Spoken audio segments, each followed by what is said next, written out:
El president Montilla diu que el govern fa tot el que ha de fer per defensar l'Estatut i demana als partits que prioritzin l'interès de país. En aquesta línia, el Consell de l'Executiu ha acordat avui demanar comparèixer davant el Senat per parlar de la renovació del Tribunal Constitucional i estudiar també com afecta al Tribunal aquesta manca de renovació.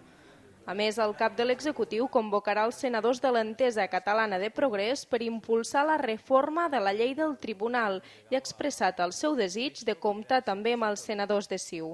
Nosaltres, com a govern, farem les coses que toquen fer, i és defensar amb tots els instruments al nostre abast l'Estatut, la seva constitucionalitat, el seu desplegament i la seva vigència. Això és el que farem. Així mateix, i després de moltes converses, el cap del govern català ha aconseguit impulsar una resolució unitària susceptible de ser votada al Parlament per les 4 formacions polítiques catalanistes i ha demanat responsabilitat als seus líders.